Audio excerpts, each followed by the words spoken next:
السيد قمر الدين خيربان الناشط السياسي الجزائري. أرحب بك سيد خيربان.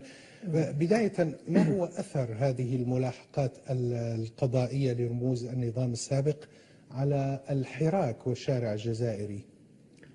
بسم الله الرحمن الرحيم. وصلى اللهم على سيدنا محمد وعلى آله وصحبه أجمعين. رب اشرح لي صدري ويسر لي أمري واحلل عقدة من لساني يفقهوا قولي. في الحقيقة هذه هي ليست محاكمات، هي سماع أقوال، وبالتالي أنا أقول للشعب الجزائري أن لا يعول كثيرا على هذه المسرحيات. لماذا؟ لأن ليس لدينا قضاء مستقل. لماذا؟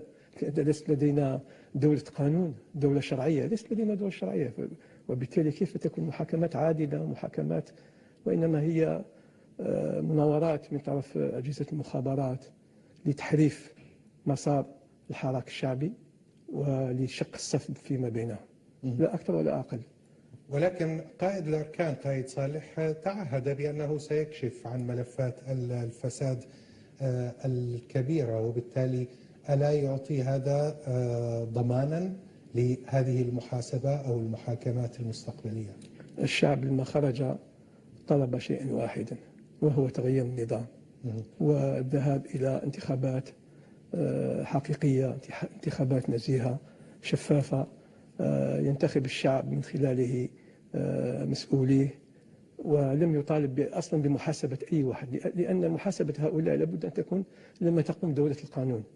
فربما لهذا التصريحات هذه في الحقيقة ربما جاءت بعد رسالة بالأمس الذي جاء بها الساعي البريد خالد نزار، والتي كانت موجهة لقايد صالح. الرسالة الأولى قال فيها أن السعيد بوتفليقة كان يريد عزلك ويأتي بشخص آخر، ثم يعلن حالة الطوارئ، ثم بعد ذلك يعني ندخل في متاهات لا أولى لها ولا آخرة.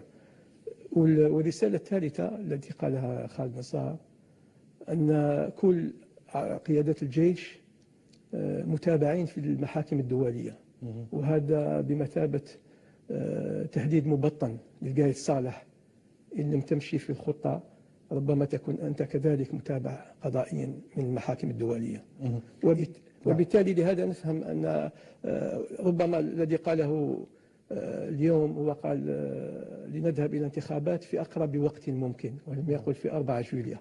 هذا تقريبا يعني يعطي انطباع بأنه يعني يوافق على أن 4 جويلية لن تكون فيه انتخابات، وإنما ستكون وكذلك لتنيه وعدولها على الذي قاله في الأسبوع الماضي، حيث قال نحن منفتحين على أي مبادرة للخروج من هذه الأزمة.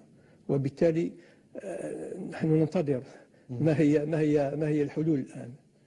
هو قال بأنه لا حل خارج إطار الدستور، والحل الوحيد هو بالانتخابات الرئاسية، وبالتالي هل أغلق الأبواب أمام أي حوار مع الحراك مع الشارع الجزائري؟ في الحقيقة كثير من الإخوة من القانونيين ومن المحامين طرحوا مبادرات في إطار الدستور في الخروج من الأزمة، ولكن لا أدري هل هو يتابع الحراك، هل هو يسمع ما يقوله الحراك، أو فقط يأخذ التقارير التي تأتي من جهاز المخابرات، لأن أرى بأن هناك تضليل من طرف المخابرات للقيادة العسكرية.